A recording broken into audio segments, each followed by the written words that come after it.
하나님 말씀 보겠습니다. 오늘 이 아침에 하나님께서 우리에게 주시는 말씀 시편 18편 46절로 50절까지의 말씀입니다. 구약성경 시편 18편 46절로 50절까지의 말씀, 우리 다 찾으신 줄 알고 함께 봉독합니다.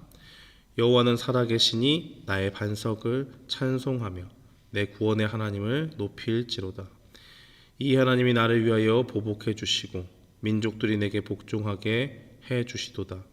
주께서 나를 내 원수에게서 구조하시니 주께서 나를 대적하는 자들의 위에 나를 높이 드시고 나를 포악한 자에게서 건지시나이다. 여호와의 이름으로 내가 이방 나라들 중에서 주께 감사하며 주의 이름을 찬송하리이다. 여호와께서 그 왕에게 큰 구원을 주시며 기름 부음 받은 자에게 인자를 베푸시며 영원토록 다윗과 그 후손에게로다. 아멘. 저는 본 말씀 시편 18편 46절로 50절 말씀을 통해서 하나님의 승리라는 제목으로 주의 말씀을 선포하겠습니다. 1989년에 프랑스의 세자르라는 영화제에서 최우수 감독상을 받은 영화가 있습니다. 그 영화 제목이 더 베어라고 하는 영화인데요. 이 영화에는 그 주인공인 새끼곰이 나옵니다. 함께 여행하면서 어미곰과 잠시 떨어져 있는 시간이 있습니다. 그런데 그 사이에 배고픈 퓨마 한 마리가 이 새끼곰을 발견하고 쫓아오는 장면이 나옵니다. 이 새끼곰은 필사적으로 도망가지만 결국 막다른 곳에 몰려서 그 퓨마의 앞발에 난 큰 발톱으로 인해서 상처를 입게 됩니다. 그래서 이 새끼곰은 마지막으로 그 막다른 길목에 서서 사력을 다해서 울부짖습니다. 그런데 어찌된 일인지 그 순간에 퓨마가 꼬리를 내리고 슬금슬금 뒷걸음을 치다가 도망을 갑니다. 이 새끼곰은 의기양양해서 더 큰 소리로 계속 울부짖는데 뒤를 보니까 자기도 모르는 사이에 어미곰이 와 있었습니다. 이처럼 우리가 이 세상을 살아갈 때에 우리의 힘으로 살아갈 수 없지만 우리 뒤에서 힘이 되어 주시는 하나님이 계신다면 그 누구도 우리를 당해낼 수가 없습니다. 우리가 힘들고 어려울 때 그래서 우리의 힘 대신 그 하나님을 바라보고 나아간다면 어떠한 상황 가운데서도 우리가 주님의 힘을 받아서 하나님이 주시는 그 능력 가운데 살 수 있다는 것을 보여주는 것입니다. 다윗은 자기가 전쟁에서 승리할 수 있었던 것, 수많은 위기를 거치면서 오늘 표제에도 나와 있듯이 이 사울에게 쫓기고 하는 그러한 여러 가지 어려움들 속에서 자신을 건져주시는 그 승리 하나님을 바라봤습니다. 병사들의 수가 중요한 것이 아니고 많은 훈련된 군사가 중요한 것이 아닙니다.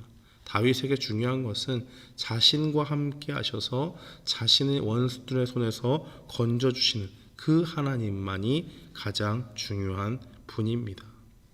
하나님께서 힘이 되어 주셨고 하나님께서 승리를 주셨기 때문에 그는 오늘날에 지금 이 시편을 말년에 적고 있다고 주로 얘기하는데요. 자신의 인생을 다 돌아봤을 때 총결산을 하면서 하나님께서 나를 어떻게 인도하셨는가 하는 것을 떠올리면서 이 시를 적을 때 하나님께서 나에게 승리를 주셨기 때문에 내가 지금 이 자리에 와 있다라는 것을 고백하고 있는 것입니다. 오늘 시편 18편 17절과 18절 말씀을 보면 다윗이 이렇게 고백합니다. 나를 강한 원수와 미워하는 자에게서 건지셨음이며 그들은 나보다 힘이 세기 때문이로다. 그들이 나의 재앙의 날에 내게 이르렀으나 여호와께서 나의 의지가 되셨도다. 그 다윗의 생애는 굉장히 굴곡이 많고 위기의 순간순간이 많았던 때가 숱하게 있습니다. 그러나 그 역경들 가운데서 하나님께서 그의 의지가 되셨다는 것을 보여주는 것입니다. 계속해서 오늘 본문에서 18장 18편 3절 말씀에 보면 내가 여호와께 부르짖으면 그가 나를 원수들에게서 구원하시니 여호와는 찬양을 받으실 분이시다라고 그렇게 이야기를 하고 있습니다. 다윗은 전적으로 하나님을 의지하는 사람이었습니다.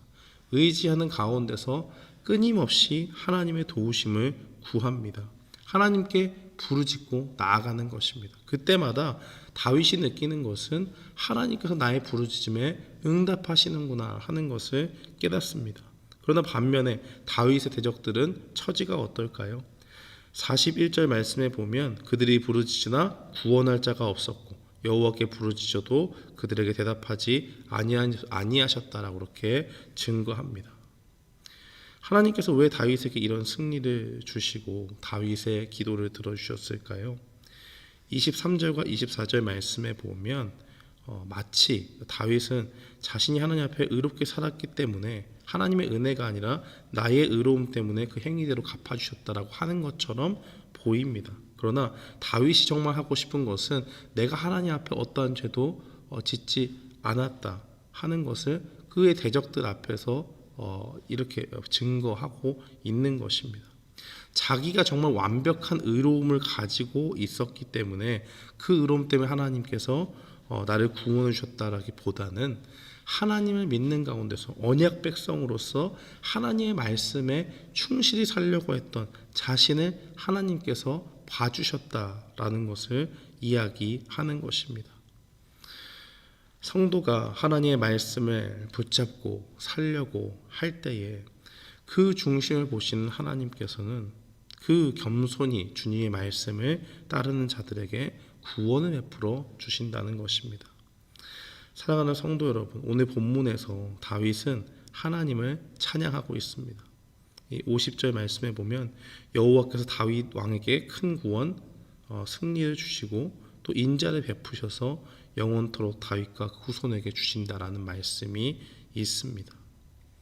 이것은 다윗의 현실 속에서 보면 하나님께서 자기에게 약속하신 이 사무엘하 7장을 통해서 다윗의 위를 영원히 이어나갈 수 있도록 그 왕위가 다윗의 가문에 흐르도록 유지시켜 주시겠다 하는 그 말씀을 굳게 붙잡고 나아가는 것입니다. 이제까지 하나님께서 나에게 승리를 주셨기 때문에 그 하나님께서 언약을 이행하시고 그것을 통해서 나의 후대도 나와 같은 복을 받게 될 것이다라는 것을 확신하며 나아가는 것입니다. 이것을 오늘날 우리에게 적용하면 우리에게 있어서 진정한 왕은 누구십니까? 우리에게 있어서 진정한 기름 부음 받으신 참된 왕은 바로 예수 그리스도십니다. 예수 그리스도께서 그의 성도들에게 하나님의 말씀을 붙잡고 주님을 닮아가기를 힘쓰는 사람들에게 영원한 승리를 베풀어 주십니다. 궁극적으로 우리가 이길 수 없는 그 사탄의 권세에서 우리를 해방시켜 주시는 것이요, 그리스도의 능력 가운데 우리가 주님 앞에 하나님의 자녀가 되는 은혜를 입었을 뿐만 아니라 장차 하나님께서 예수 그리스도께서 이 땅에 다시 오실 때에 우리를 그 참된 구원의 능력 가운데서 하나님과 같이 온전케 되는 그러한 역사를 우리에게 보여주신다는 확신을 예표하고 있는 것입니다. 사랑하는 성도 여러분, 우리는 인생의 순간순간 다윗처럼 위기를 경험할 때가 있습니다. 그러나 그 가운데서 오늘 본문의 다윗의 고백과 같이 하나님을 의지하고 하나님을 부르짖을 때 하나님께서 우리에게 응답하실 줄 믿습니다. 우리가 하나님의 말씀을 붙잡고 주님께 나아간다면 하나님은 주님의 백성들을, 그 언약 백성들, 하나님의 뜻 가운데 살고자 하는 모든 사람들을 긍휼히 여겨주시고 우리가 부르짖을 때에 다윗을 도우신 것처럼 우리에게 응답하여 주실 것입니다. 사랑하는 성도 여러분, 주님의 말씀을 붙잡고 하나님께 부르짖는 자들에게 하나님은 승리를 주십니다. 우리가 오늘 우리가 겪는 현실 속에서 모든 어려움들을 우리가 하나님 앞에 가져갈 때에 우리의 기도를 들어주시는 그 승리의 하나님께서 오늘도 우리의 기도를 들으시고 우리에게 참된 주님의 능력을 보여주실 줄 믿습니다. 우리가 그 믿음 가운데 오늘도 주님을 의지하며 나아가는 믿음의 사람들이 되기를 주님의 이름으로 축원합니다. 아멘.